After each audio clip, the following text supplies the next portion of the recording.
The greatest mistake my parents ever made was believing that the balance in my bank account defined the value of my life. My name is Lucas Bennett, and for most of my adult life my parents believed they understood exactly who I was. They thought I was the son who had settled for less, the one who never chased big dreams, never reached impressive milestones, and never quite figured life out the way my older brother and sister supposedly had. They were not cruel people. They loved me in every way parents usually love their children. They celebrated my birthday every year, remembered to call during the holidays, and never forgot to ask whether I was eating well or sleeping enough. But somewhere along the way, they quietly reached a conclusion about me that never changed. In their minds, I was always the child who would eventually need help. They simply did not realize how wrong they were. The misunderstanding did not begin overnight. It had been growing for years, built from small assumptions that nobody ever bothered to question. I had never driven a luxury vehicle. I had never worn expensive watches or designer clothes. My home looked comfortable but modest, and I had always believed there was nothing embarrassing about living below my means. Whenever my parents asked how work was going, I usually answered with something simple like, "Everything is going well," because that was the truth. I never listed accomplishments. I never mentioned contracts, investments, or business meetings. I had learned long ago that peace often lived inside ordinary conversations. Unfortunately, silence can sometimes create stories that other people fill with their own imagination. That was exactly what happened with my family. A few weeks before my father turned 65, my mother called to remind me about the birthday dinner. "Your father wants everyone together this year," she said warmly. "Do not be late. Your brother and sister will be here too." I promised I would arrive early.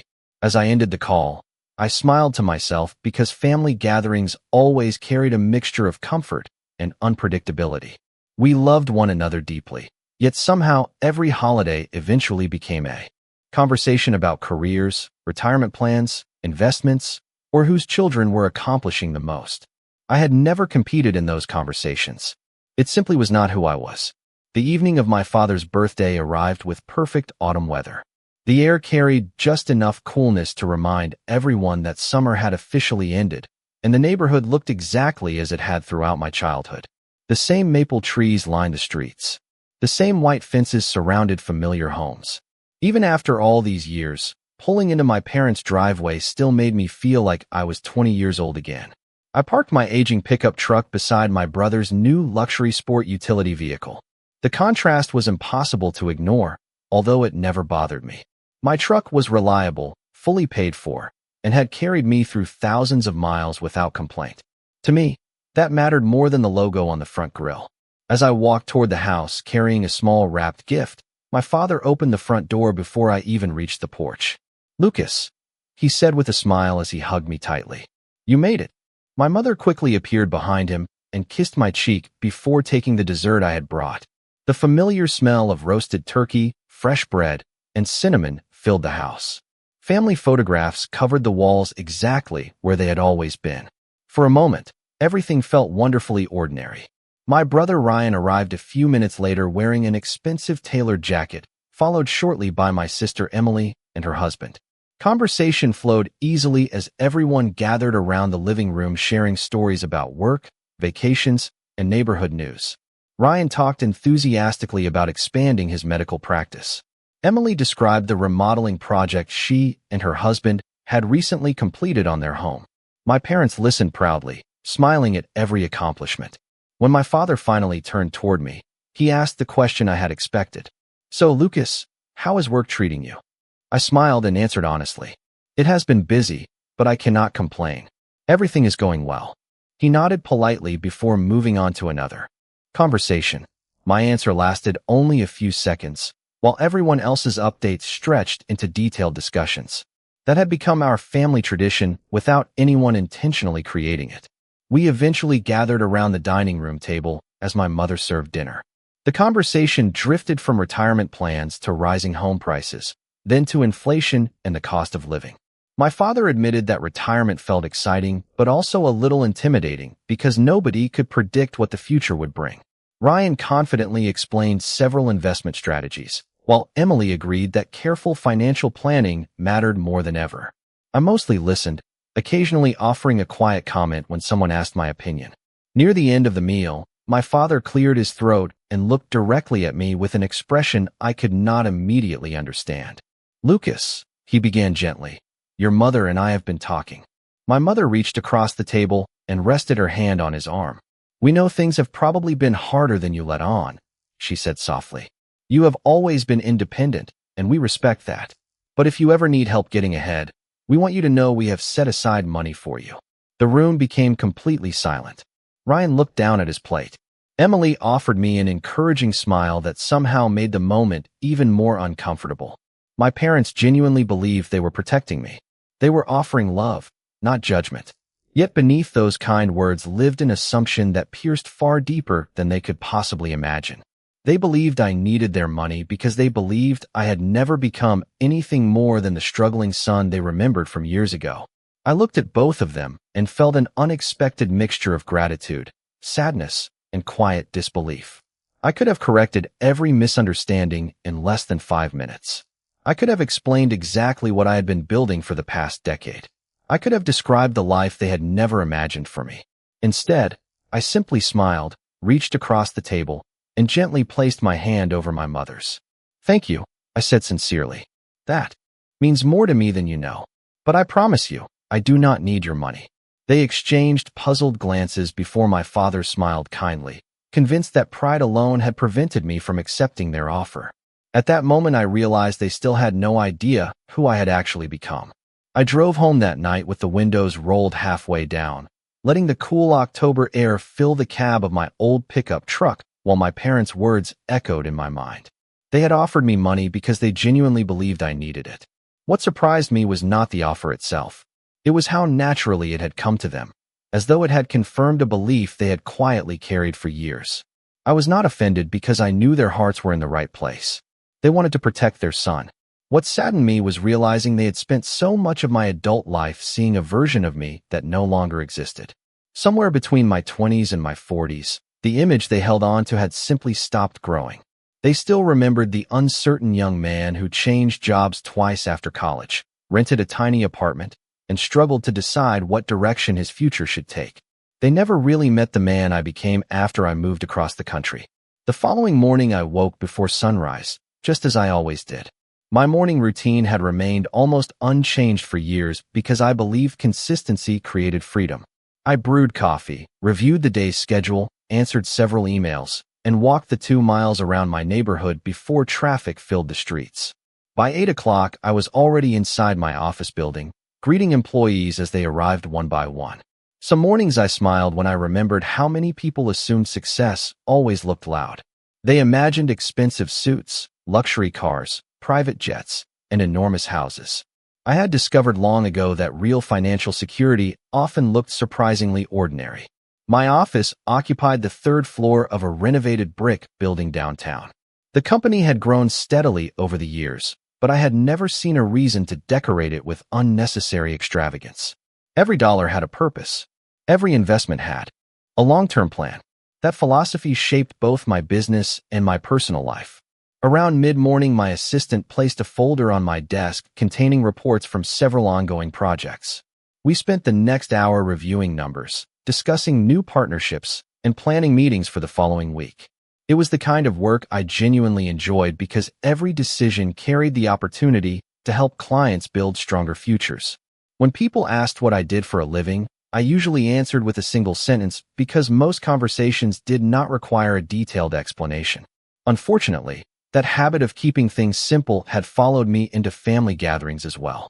Looking back, I realized I had unintentionally allowed my silence to create a story that others completed with their own assumptions. During lunch, I received a call from Emily. My sister rarely called in the middle of a workday unless something was on her mind. After a few minutes of casual conversation, she hesitated before asking the question she had obviously been rehearsing. "Lucas, are you really doing all right?" I smiled even though she could not see me.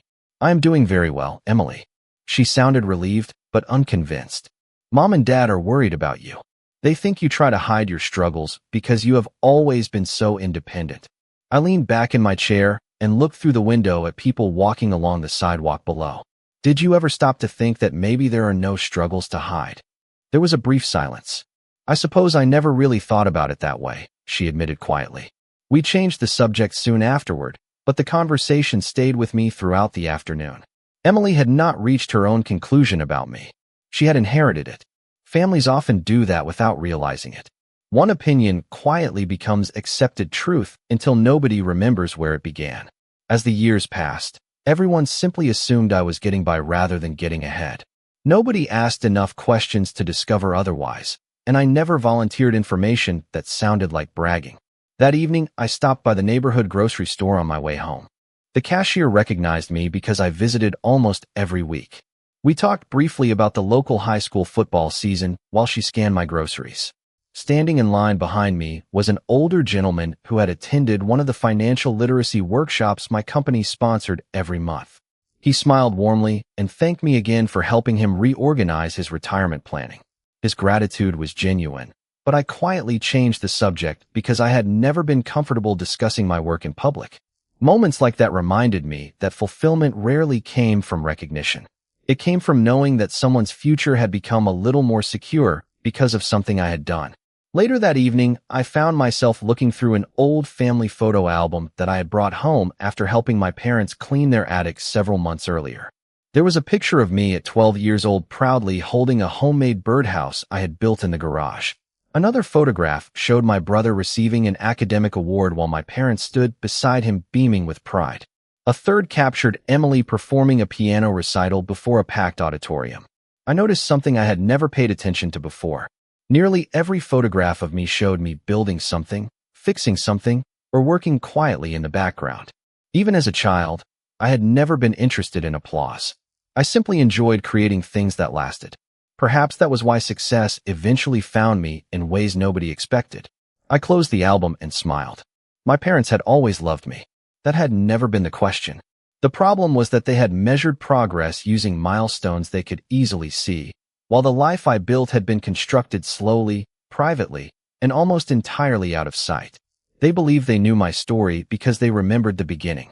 They had no idea how extraordinary the middle chapters had quietly become, and I sensed that it would not be much longer before those hidden chapters found their way into the light. Over the next several days, I found myself thinking less about the conversation at my parents' house and more about why it had happened. In the first place, it would have been easy to blame them for assuming the worst, but honesty forced me to admit that I had played a role in creating that misunderstanding. I had spent years protecting my privacy so carefully that even the people who loved me most had almost nothing to work with except appearances. They knew I still drove an older pickup truck. They knew I lived in a comfortable but modest neighborhood instead of a gated community. They knew I rarely spoke about promotions, achievements, or financial goals. To them, those pieces fit together into a simple picture. They believed I was surviving instead of thriving. They never realized that every choice had been intentional. Later that week, I met with several members of my leadership team to review plans for expanding one of our financial education programs into neighboring counties. We had spent years building a reputation for helping ordinary families understand budgeting, retirement planning, and long-term investing without overwhelming them with complicated language. Watching the discussion unfold around the conference table reminded me why I had started the company in the first place. Growing up, I had watched too many hardworking people believe that financial success belonged only to experts or wealthy families. I wanted to prove that discipline and education could change lives. The meeting lasted nearly 3 hours, ending with everyone energized about the months ahead. As the others gathered their notes and prepared to leave, my business partner, Nathan Collins, stayed behind. Nathan had known me for almost 15 years. He had seen every stage of the company, from our tiny rented office with secondhand furniture to the thriving organization we had built together. He noticed that I seemed unusually distracted. "Everything all right?" he asked. I smiled faintly. "Family dinner last weekend gave me something to think about." He laughed softly. "Good memories or complicated ones?" "A little of both," I admitted before telling him about my parents' unexpected offer to help me financially. Nathan listened quietly, occasionally nodding as though he already understood where the story was heading. When I finished, he leaned back in his chair. "They still think you are struggling?" he asked. "Apparently." He shook his head with genuine surprise. "That is incredible considering everything you have accomplished." I looked down at the folder resting on the conference table. It only sounds incredible because you have been here for the journey. My parents never were. Nathan did not respond immediately. Finally, he said something that stayed with me long after our conversation ended. People can only see the chapters they are invited to read. On the drive home, those words echoed in my mind. He was right. My parents had missed entire chapters of my life because I had quietly closed the book every time they asked how things were going. I always believed humility meant saying less about myself. Perhaps I had confused humility with invisibility. That Friday afternoon, my mother called unexpectedly. She wanted to know whether I would be free the following weekend because she and my father were planning to visit a local farmer's market and hoped I might join them afterward for lunch. I accepted immediately. Before ending the call, she hesitated for a moment. "Lucas," she said gently, "your father has been thinking about what happened at dinner." I listened without interrupting. "He hopes you did not feel embarrassed when we offered to help."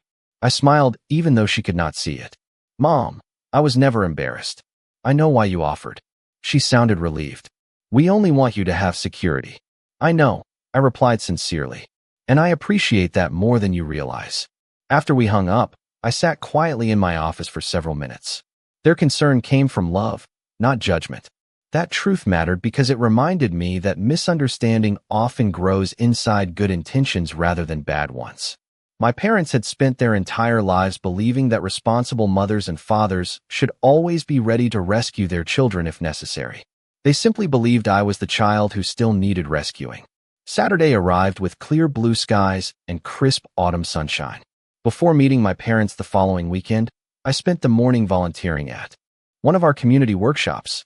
Nearly 40 people filled the meeting room at the public library, ranging from young couples saving for their first home to retirees trying to stretch fixed incomes. There was something deeply satisfying about watching strangers leave with more confidence than when they had arrived. Nobody there cared what kind of vehicle I drove or where I lived. They only cared whether the information could improve their future. As everyone filtered out at the end of the session, an elderly couple approached me to thank me personally.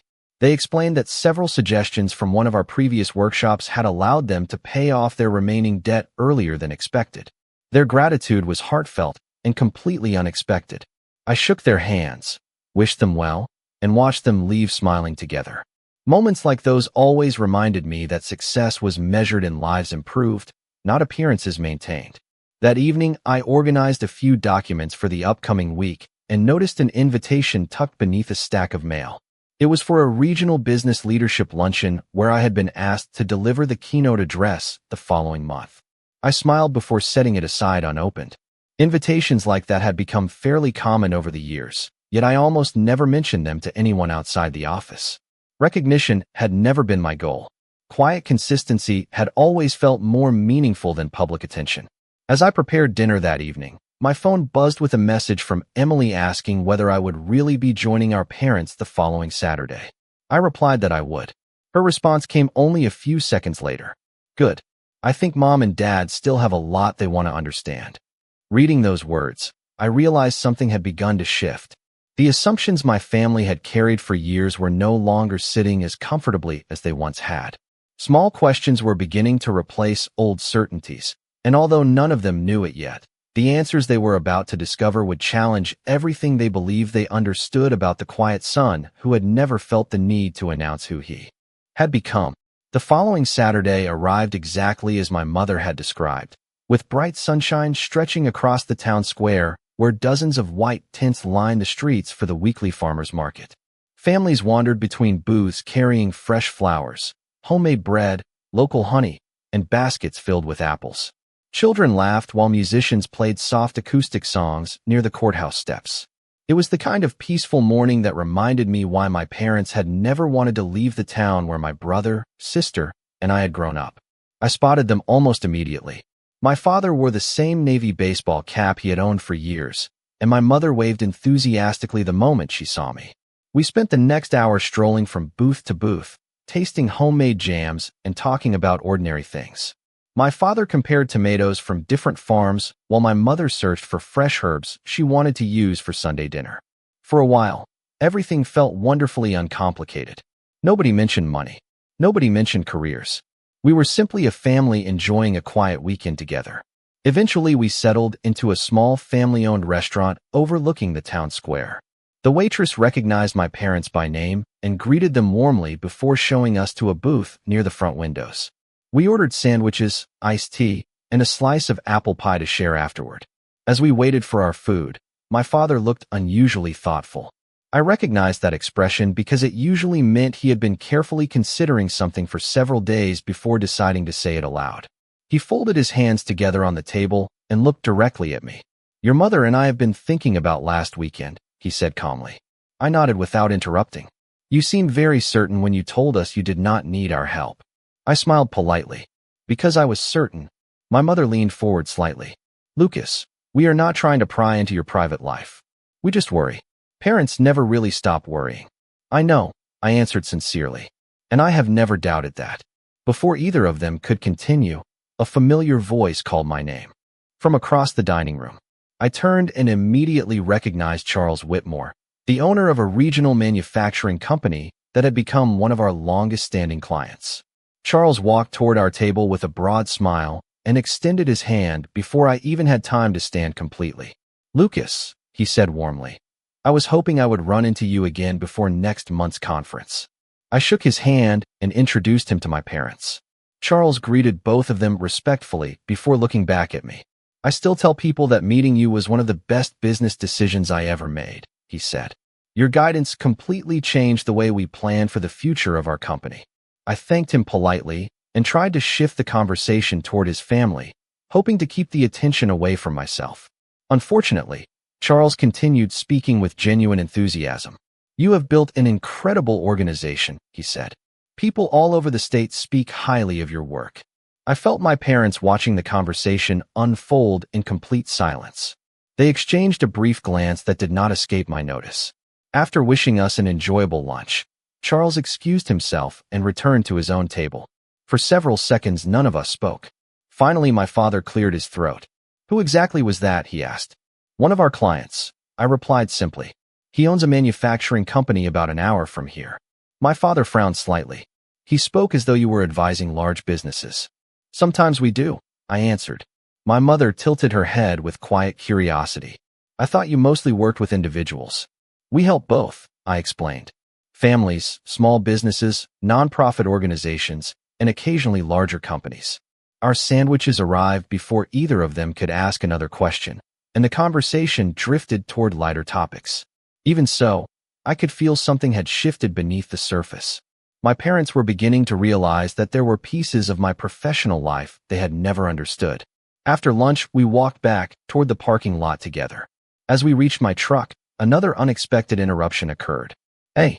Young couple approached me carrying a stroller with their infant daughter sleeping peacefully inside.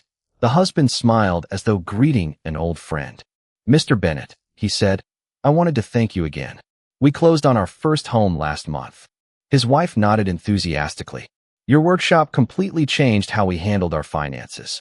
We never thought we could become homeowners this soon." I congratulated them warmly and asked about the baby before wishing them the very best. They walked away smiling, leaving my parents standing beside me with expressions I had never seen before. There was no disbelief in their faces anymore. Instead, there was curiosity mixed with quiet confusion. My father waited until the couple disappeared around the corner before speaking. "That is the second time today someone has thanked you for changing their future." I smiled gently. "They worked hard. I only gave them a few tools." My mother studied me carefully, as though trying to match the son standing beside her with the image she had carried for years. "Lucas," she asked softly, "what exactly do you do every day?" It was such a simple question, yet I realized it might have been the first time either of my parents had genuinely wanted to hear the full answer. For years they had asked out of routine. This time they were asking because they sensed there was an entire part of my life they had somehow missed. I looked across the parking lot at the familiar streets where I had spent my childhood and realized that the quiet walls I had built around my accomplishments were beginning to crack on their own. I had not planned to reveal anything dramatic, and I still had no desire to impress anyone. But life has a curious way of allowing truth to reveal itself one small moment at a time. Without realizing it, my parents had already begun reading the chapters of my life they had unknowingly skipped, and each unexpected encounter was bringing them one step closer to understanding that the quiet son they had spent years worrying about had quietly built a life far different from the one they had imagined. After we said goodbye in the parking lot, I noticed my father lingering beside his car instead of getting inside. He watched me for a few seconds with the thoughtful expression I had begun to recognize over the past week. Before I climbed into my pickup truck, he called my name. Lucas. I turned around. Would you have time next Friday afternoon? He asked. Your mother and I were thinking we might drive over and see where you work. We realized we have never actually visited your office. For a brief moment, I was surprised. In more than 15 years of living in another city, they had never asked to see my workplace. Then I smiled. I would like that, I answered honestly. Just let me know what time you expect to arrive. My mother's face brightened immediately. We would love to take you to dinner afterward, she added. It has been far too long since we spent an entire afternoon together. I promised to clear my schedule before driving home. Throughout the following week, I thought about their upcoming visit more than I expected. Not because I was nervous, but because I wondered how they would react. They had spent years imagining a version of my daily life that simply did not exist. Soon they would see it with their own eyes. Friday arrived with clear skies and unusually warm weather for late October. I arrived at the office early, as always, reviewing several reports before the first meetings of the day. Around noon, my assistant, Melissa, reminded me that my parents were expected around 1 o'clock. She had met them only once during a holiday charity event several years earlier. Would you like me to prepare the conference room? She asked. I shook my head. No, just let them see the office the way it normally is. Nothing needed to be staged because there was nothing to hide. A few minutes before 1 o'clock, I looked through the front windows and saw my parents walking slowly across the parking lot. My father paused briefly outside the building, reading the company name displayed above the entrance. I watched his expression carefully. There was no dramatic reaction, only quiet curiosity. When they stepped inside, Melissa greeted them warmly before leading them toward my office. My mother smiled politely at several employees who greeted me by name as they passed through the hallway. My father seemed to notice how naturally everyone interacted with me. Nobody appeared nervous or overly formal. We had built a workplace where respect mattered more than titles, and I had always believed that was one of our greatest accomplishments. This is a beautiful office, my mother said softly as she looked around. It is comfortable, I replied. That was always more important to me than making it look expensive. I gave them a tour of the building, introducing department managers, advisors, analysts, and administrative staff along the way. Nearly everyone stopped what they were doing long enough to shake my parents' hands and welcome them. Several employees thanked my parents for raising someone who had changed their lives professionally. Each compliment made my parents slightly more uncomfortable because they clearly did not know how to respond. They smiled politely while exchanging puzzled glances with one another. We eventually reached a large conference room overlooking downtown. Through the glass walls, my parents could see several teams working together on presentations and client meetings. How many people work here? My father finally asked. Just over 100 across this location, I answered. He stared at me for several seconds before quietly asking, across this location? I nodded. We have other offices as well. He slowly turned toward the window again without saying another word. Before anyone could continue the conversation, there was a gentle knock at the conference room door. Nathan stepped inside carrying a folder. Sorry to interrupt, he said. The directors are ready whenever you are. Then he noticed my parents and smiled warmly. You must be Mr. and Mrs. Bennett. It is wonderful to finally meet you. Lucas talks about you often. My mother smiled. It is nice to meet you too. Nathan looked back at me. We can delay the meeting if you need more time. No, I replied. 5 minutes will be enough. Nathan nodded before leaving the room. My father looked at me with growing confusion. Directors? He asked. Yes. Are they waiting for you?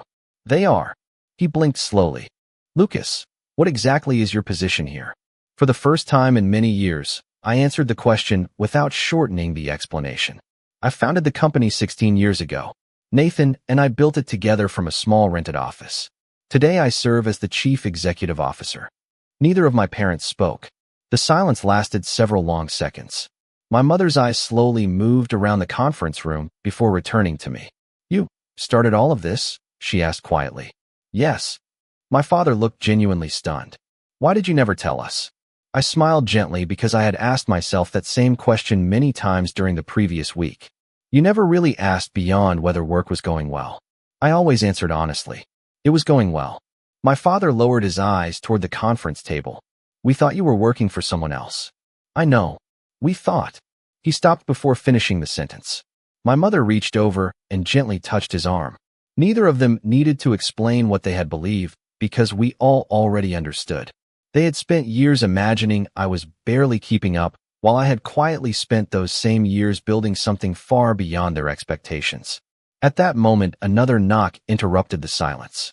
One of our senior advisors opened the door slightly. Mr. Bennett, everyone is ready whenever you are. I thanked her and told her I would be there in a few minutes. After she left, my father looked at me with an expression I had never seen before. The certainty that had shaped his opinion of my life for so many years had disappeared completely. In its place was a father beginning to realize that the son he thought needed protecting had quietly become someone capable of protecting countless other families. And for the first time since that birthday dinner, he no longer saw the struggling young man he remembered. He was beginning to see the man standing in front of him. After my parents left the conference room, I asked Melissa to show them the employee lounge while I joined the directors for the meeting that had been waiting to begin. I apologized for the delay, thanked everyone for their patience, and quickly shifted my attention to the agenda.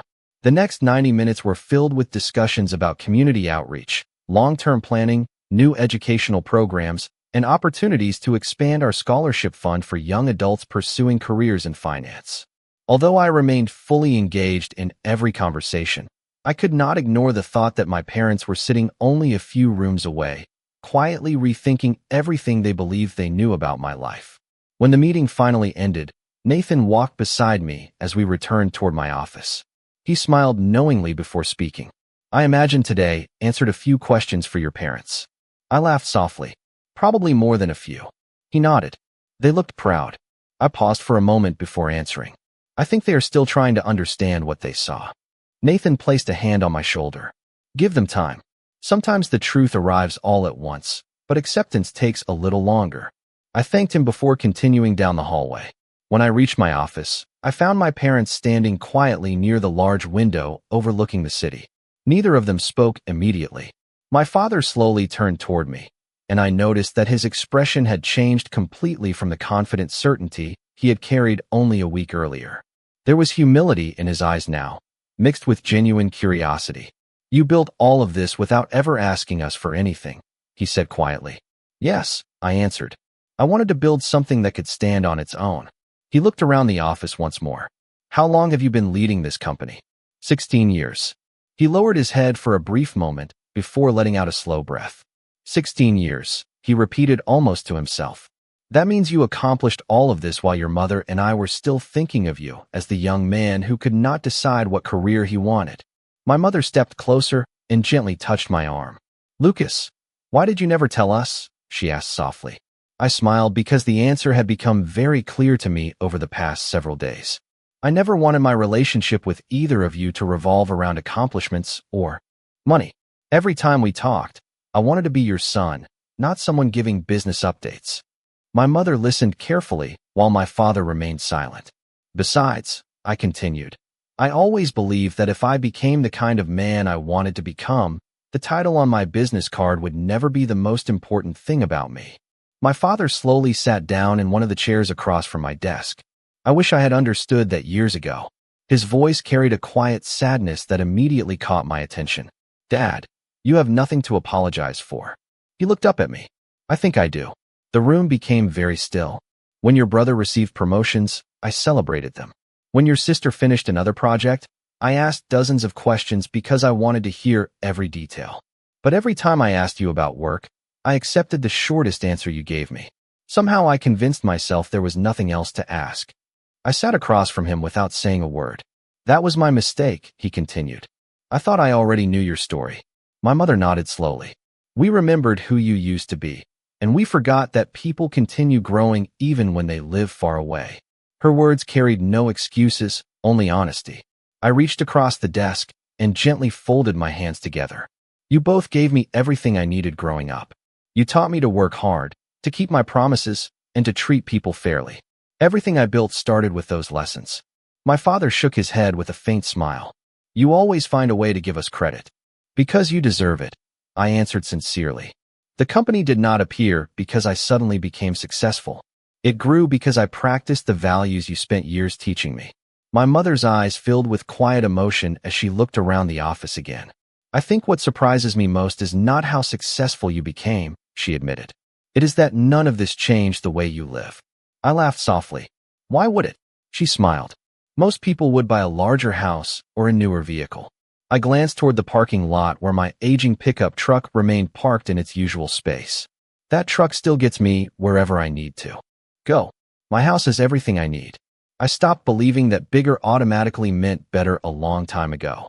My father smiled for the first time since arriving. That sounds exactly like something my own father used to say. I remember, I replied. I listened more carefully than you probably realized. We spent the next hour walking through different departments as employees finished their workday. Everywhere we went, people greeted my parents warmly and spoke not about profits or business growth, but about mentorship, encouragement, and the culture we had built together. On the drive to the restaurant where we planned to have dinner, my parents remained unusually quiet. The silence did not feel uncomfortable. It felt reflective. They were no longer trying to fit me into the story they had carried for years. They were carefully rebuilding that story from the beginning, replacing assumptions with facts and appearances with understanding. As we pulled into the restaurant parking lot, my father looked at me before turning off the engine. Lucas, he said gently, I came here today expecting to see your workplace. I did not realize I was about to meet my son for the first time as the man he had quietly become. We chose a small Italian restaurant only a few blocks from my office, a place I visited often because the owner believed every customer should feel like family the moment they walked through the front door. As we settled into our booth, the atmosphere felt noticeably different from the birthday dinner only a week earlier. Back then, my parents had looked at me with concern, quietly wondering whether I needed financial help. Now they looked at me with thoughtful curiosity, as though they were trying to catch up on years they suddenly realized they had missed. After we ordered our meals, nobody reached for the menus or glanced around the room. Instead, my father folded his hands together and looked directly at me. There is something I need to say before we talk about anything else. His voice was calm, but I could hear the weight behind every word. For years I believed I knew exactly who you were. I never stopped to consider that while I was living my life, you were living yours. I kept seeing you as the young man who had not found his direction yet. I never noticed that you had already found it a long time ago. I listened quietly because I knew he needed to finish. When your mother and I offered you money at my birthday dinner, I thought I was being a good father. Looking back now, I realized that I was also revealing how little I actually understood about your life. He paused before continuing. That hurts more than I expected. My mother reached across the table and gently rested her hand over his. It hurts me too, she admitted softly. I have been replaying so many conversations in my mind. Every time we asked how work was going, we accepted the shortest answer and moved on. We never asked what you were building, what you were dreaming about, or what made you excited to get out of bed every morning. Somehow we convinced ourselves that if something important happened, we would automatically know. I smiled gently. I could have shared more. My father immediately shook his head. Perhaps, but parents should never stop being curious about their children, even after those children become adults. His words settled over the table with quiet honesty. A few moments later our meals arrived, but the conversation continued naturally between bites. My parents asked questions they had never asked before. They wanted to know how the company began, what my first office looked like, what challenges nearly caused me to give up, and what kept me motivated during difficult seasons. For the first time, I told them everything. I described the tiny office with mismatched furniture that Nathan and I rented during our first year. I told them about working late into the evening, taking on responsibilities far beyond our job titles, and celebrating every new client, because each one represented another family placing their trust in us. I explained how the company slowly expanded, not because we chased rapid growth, but because we focused on earning confidence one relationship at a time. My mother listened with complete attention, occasionally smiling at details she found amusing.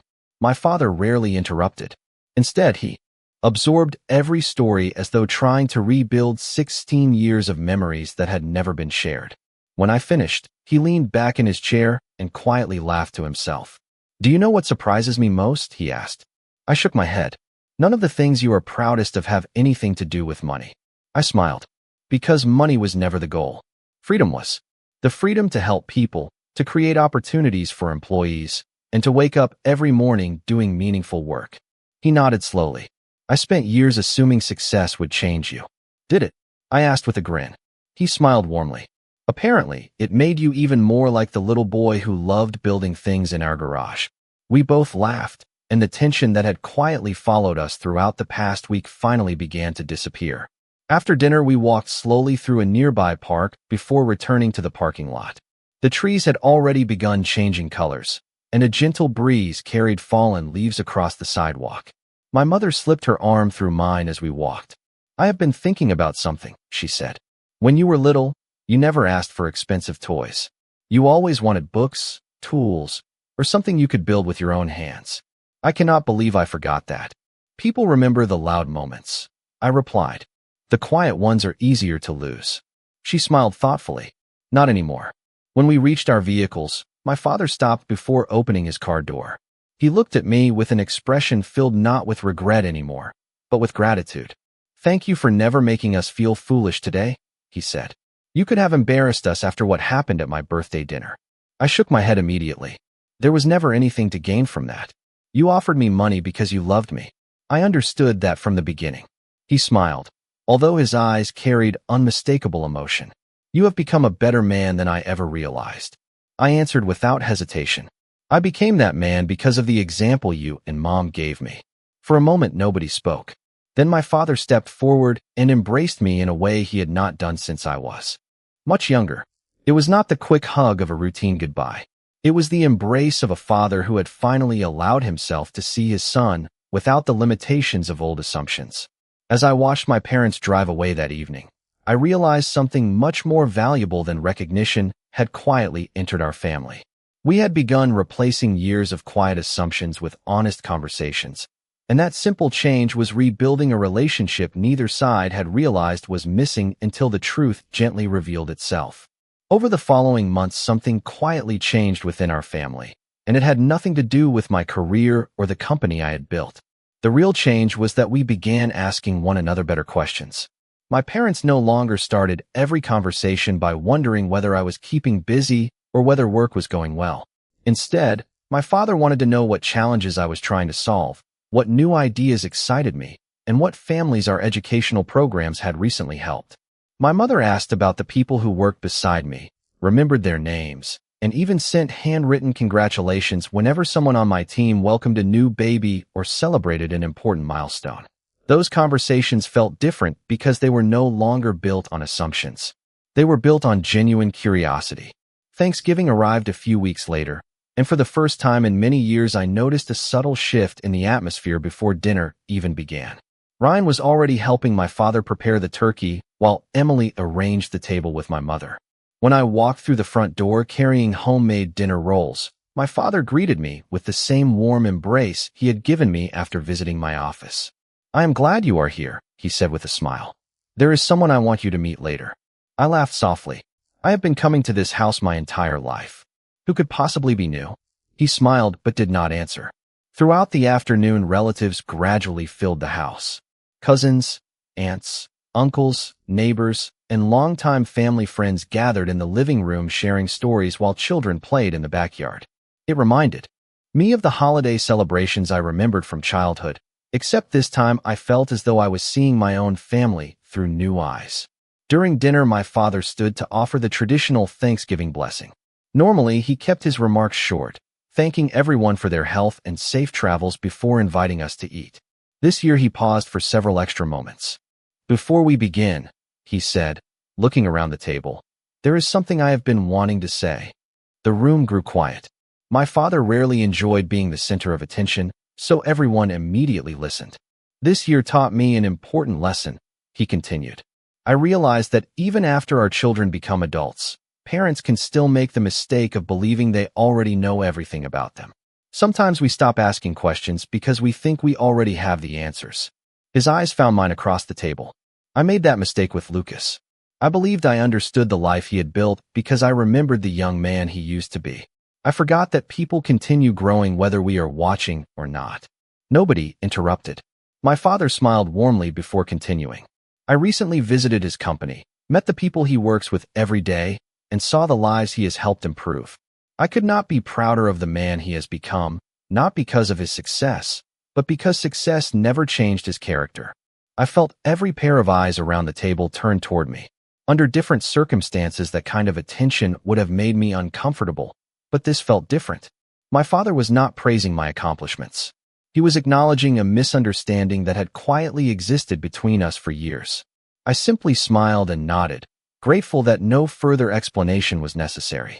After dinner, several relatives approached me with kind words.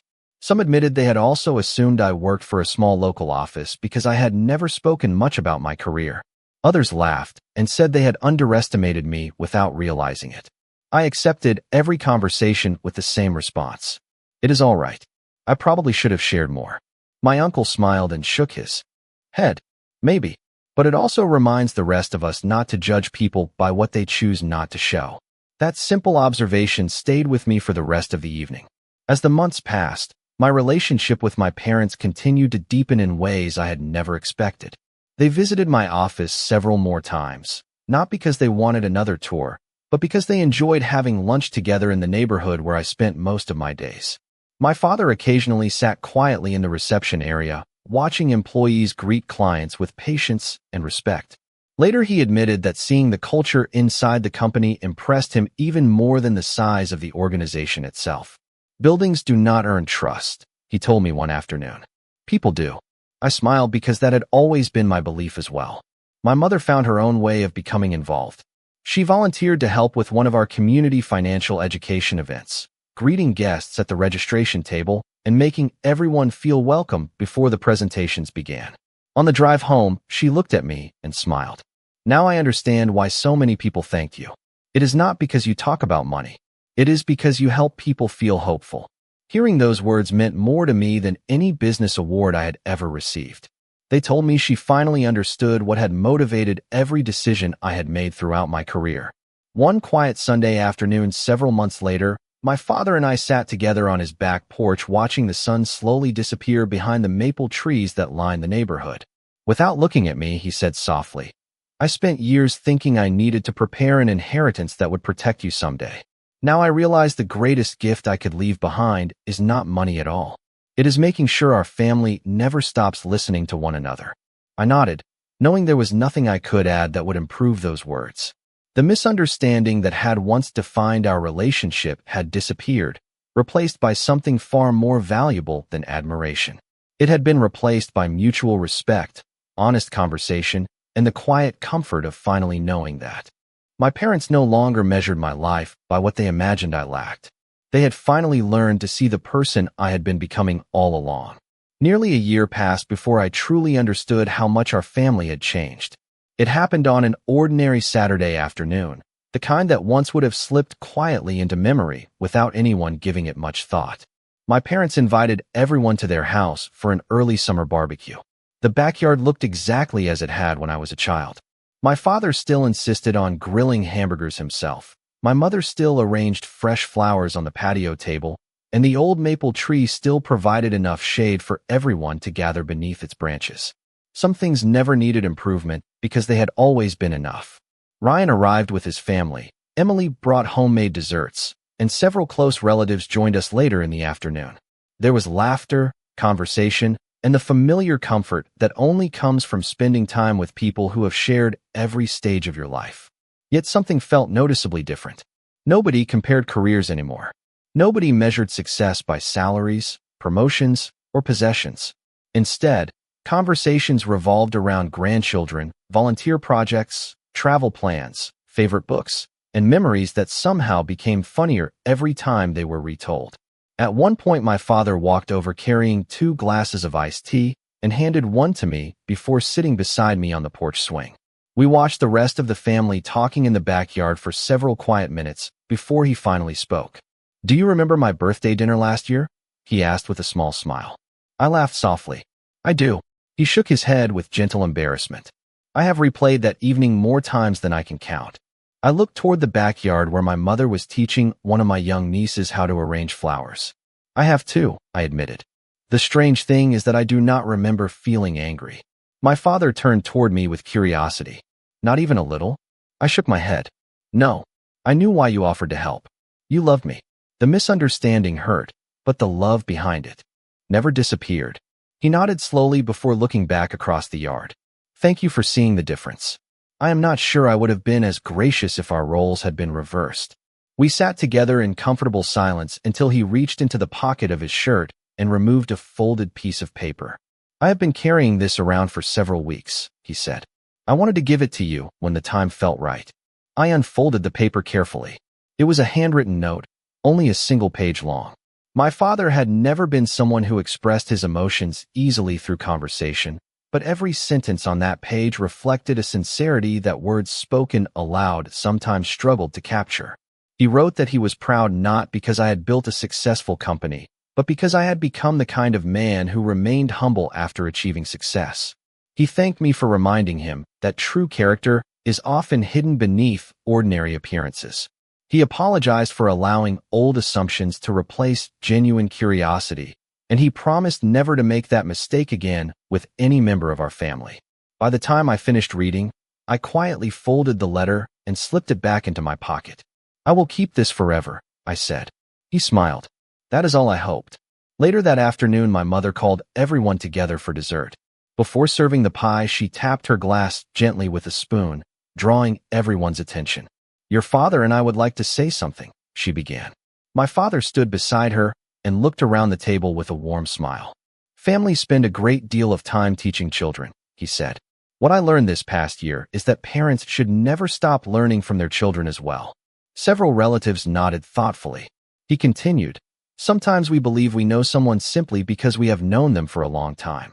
But people continue growing every single day. If we stop asking questions, we eventually stop discovering who they are becoming. Then he looked directly at me. Lucas reminded your mother and me that humility can be so quiet, it is almost invisible. We nearly overlooked one of the greatest blessings in our own family because we confused simplicity with struggle. We will never make that mistake again. The backyard became completely silent before everyone applauded, not because of me, but because they recognized the honesty behind his words. My mother smiled through quiet emotion before giving me a hug that felt exactly like the one she had given me when I was a little boy. Nothing about her love had changed. Only her understanding had grown. As the evening came to an end, I stood alone for a few moments near the old maple tree while the sun slowly settled below the horizon. I thought about how close my parents had come to believing that money was the greatest gift they could offer me. In reality, the gift I valued most was something far simpler. They had taken the time to see me as I truly was instead of who they remembered me to be. That changed everything between us. Success had never been the most important part of my story. The company, the recognition, and the financial security were only chapters along the way. The heart of the story was much quieter than that. It was about a family learning that love grows stronger when curiosity replaces assumption, when conversations become deeper than appearances, and when people choose to know one another again instead of believing they already do. If there is one lesson I hope remains long after every other detail has faded, it is this. Never decide who someone has become simply because you remember who they once were. The people we love deserve the chance to surprise us. And sometimes the greatest discoveries are waiting inside the ordinary conversations we almost choose not to have.